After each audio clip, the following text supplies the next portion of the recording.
నమస్తే, welcome to our channel. నేను రవీంద్రబాబు.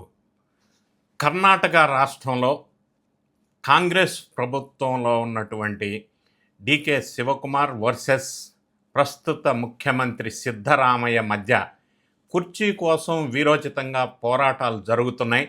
వాళ్ళు బహిరంగంగానే మరి బయట ఎవరి వర్గానికి సంబంధించిన వాళ్ళని మద్దతు తీసుకొని సోషల్ మీడియా వేదికగా ట్వీట్స్ కూడా చేసుకుంటున్నారు. మరి ఈ కుర్చీ కథ ఏంటి? కర్ణాటక రాజకీయం రసకందాయంలో ఎందుకు పడింది? ఏం జరుగుతుంది అసలు కర్ణాటక రాష్ట్రంలో? డికే శివకుమార్ వర్సెస్ సిద్ధరామయ్య. మరి కుర్చీ మార్పిడి తప్పదా? అయితే ఎప్పుడు? అధిష్టానం ఎటువైపు ఉంది అన్న విషయాల్ని ఈ వీడియోలో పార్టీలకు అతీతంగా విశ్లేషణ చేసే ప్రయత్నం చేద్దాం. వీడియో చివరి వరకు స్కిప్ చేయకుండా చూడండి. నచ్చినట్టయితే లైక్ చేయండి, మీ ఫ్రెండ్స్కి షేర్ చేయండి. మీ కామెంట్స్ను కూడా కామెంట్స్ రూపంలో తెలియజేయటం మర్చిపోవద్దు. కర్ణాటక రాష్ట్రంలో 2023లో కాంగ్రెస్ పార్టీ అనూహ్యంగా అధికారంలోకి వచ్చింది.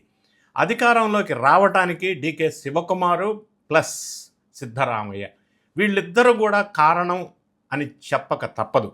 ఇద్దరూ బాగానే కంట్రిబ్యూట్ చేశారు ఈ కాంగ్రెస్ సక్సెస్కి కర్ణాటకలో.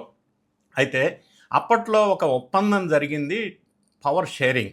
2.5 years Siddaramaiah, next 2.5 years DK Shivakumar అని ఒక 5 ఆంతరంగికుల మధ్య అధిష్టానంతో ఒక ఒప్పందం జరిగింది, పవర్ షేరింగ్ ఒప్పందం. అందులో భాగంగానే సిద్ధరామయ్య గారికి 2.5 years అయిపోయింది కాబట్టి ఇప్పుడు నాకు పవర్ ఇవ్వాల్సిందే, ఆ సీఎం కుర్చీ అనేది ఉప ముఖ్యమంత్రిగా ఉన్నటువంటి డికే శివకుమార్ చేస్తున్నటువంటి ఆందోళన, ఆవేదన, ఆరోపణ. అయితే ఈ విషయంలో మరి అధిష్టానం కూడా ఎటు తేల్చకుండానే వెయిట్ చేస్తూ ఉంది.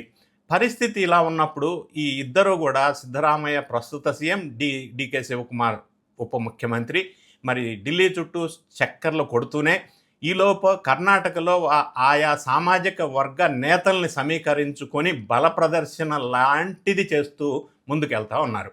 సో ఇప్పుడు డికే శివకుమార్ అనేది ఏంటంటే, గతంలో పవర్ షేరింగ్ కమిట్మెంట్ జరిగింది కాబట్టి నాకు ఇవ్వాల్సిందే ఎట్టి పరిస్థితుల్లో అని మాట అంటుంటే, మరి ప్రస్తుత సీఎంగా ఉన్నటువంటి సిద్ధరామయ్య దానికి సిద్ధంగా లేను అన్న సమాచారం బయటికి చెప్తున్నాడు.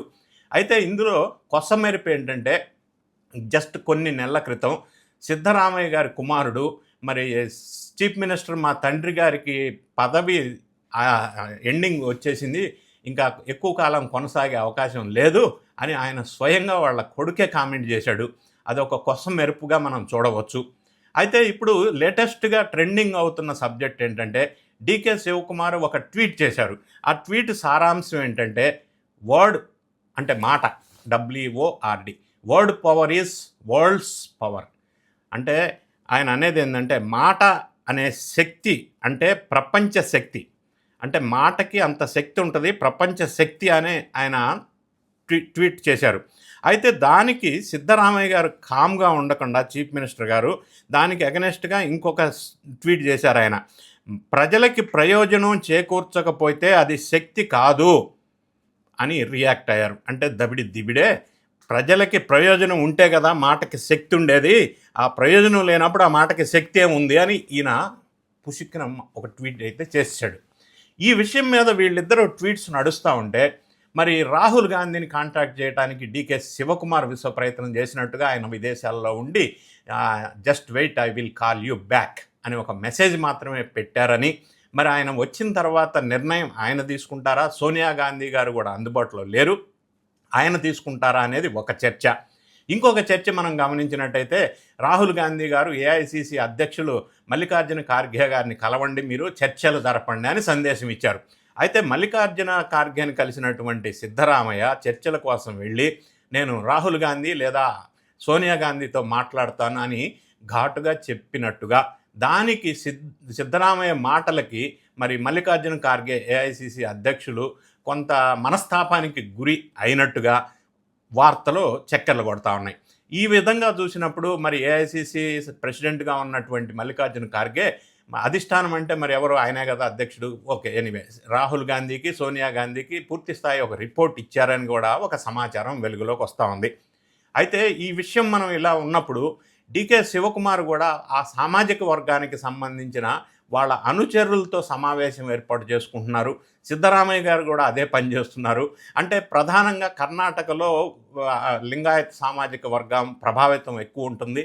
దాన్ని లీడ్ చేస్తున్నారు ఒక వర్గం.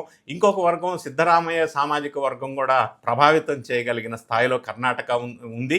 కాబట్టి ఈ సామాజిక వర్గాలు స్ట్రాంగ్గా బేస్ అయినటువంటి సందర్భంలో కర్ణాటకలో మరి శివకుమార్ కానీ సిద్ధరామయ్య కానీ ఎవరు కూడా తగ్గేదేలే అన్న విధంగా ఈ కుర్చీ కోసం పోరాటం చేస్తూనే ఉన్నారు.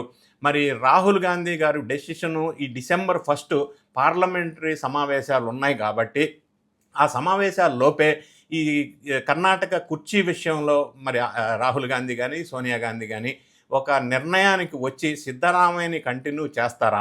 ఒకవేళ చేస్తే డీకే శివకుమార్ కామ్గా ఉండే ప్రసక్తే లేదు అని ఘాటుగా సందేశాలు అయితే పంపిస్తూ ఉన్నాడు. మరి డీకే శివకుమార్ని ముఖ్యమంత్రి చేస్తే సిద్ధరామయ్య కామ్గానే ఉండే అవకాశం ఉందా? ఆయన్ని ఏ విధంగా కామ్ చేస్తారు ఆల్టర్నేట్గా అనేది కూడా ఒక ఆసక్తికరంగా మనకి అనిపిస్తూ ఉంది. కర్ణాటక రాజకీయాలు రసకందాయంలోకి వచ్చేసాయి. ఈ విధంగా ఉన్న పరిస్థితుల్లో కాంగ్రెస్ ప్రభుత్వం ఎప్పుడైనా కూడా ఏదైనా పవర్లోకి వచ్చినప్పుడు ఏదైనా రాష్ట్రంలో ముఖ్యమంత్రి మీద అసంతృప్తి అనేది సహజంగా ఎందుకో మరి అంటే మనకి రీజనల్ పార్టీలో కంపేర్ చేసినప్పుడు రీజనల్ పార్టీలో ఇటువంటి సంఘటనలు ఉండవు. కానీ ఈ నేషనల్ పార్టీ మరీ ముఖ్యంగా కాంగ్రెస్ పాలిత రాష్ట్రాల్లో ముఖ్యమంత్రి విషయంలో ఇటువంటి అసంతృప్తి దారుల్ని చల్లార్చడం అనేది కాంగ్రెస్ పాలిత రాష్ట్రాల్లో అధిష్టానానికి ఎప్పుడు కూడా గడిచిన చాలా సంవత్సరాల నుంచి మనం చూసినట్టయితే ఒక పెద్ద ఛాలెంజ్గానే కనిపిస్తూ ఉంటుంది. ప్రతి సంవత్సరం మనం ఏదో ఒక రాష్ట్రంలో ఇటువంటి పరిస్థితి చూస్తూనే ఉన్నాం. ఎందుకంటే కాంగ్రెస్లో నాయకులు ఎక్కువ ఉంటారు అనేది ప్రధానంగా ఒక విషయం. సో అందులో అసంతృప్తులు ఎక్కువ ఉంటారు, అందులో అందరికీ పదవులు కావాలి అన్న విషయంలో కొంత ఇబ్బందికరమైన పరిస్థితులు రాజకీయంగా ఎదురవుతున్నాయి. ఇది ఒక పక్కన ఉంటే కర్ణాటక రాష్ట్రంలో మరి కాంగ్రెస్ పార్టీ అధికారంలోకి రావటం కోసం అలిమి కాని హామీలు ఇచ్చారు. అవి ఫుల్ఫిల్ చేయటంలో చాలా ఇబ్బందికరమైన పరిస్థితులు ఎదుర్కొంటున్నారు ఫైనాన్షియల్గా అనేది కూడా వాస్తవమే అన్న విషయం మనందరికీ తెలుసు. ఏదేమైనా కూడా కర్ణాటకలో జరుగుతున్న కుర్చీ కోసం జరుగుతున్నటువంటి ఈ పోరు రసకందాయంలో ఉంది.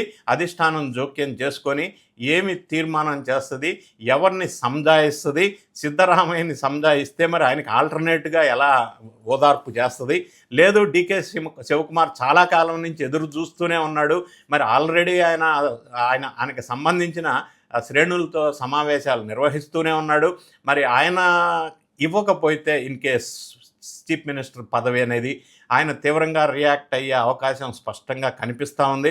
చాలా కాలం నుంచి డీకే శివకుమార్ గారి మాటల్లో ఈ విషయం మనకి స్పష్టంగా అర్థమవుతుంది.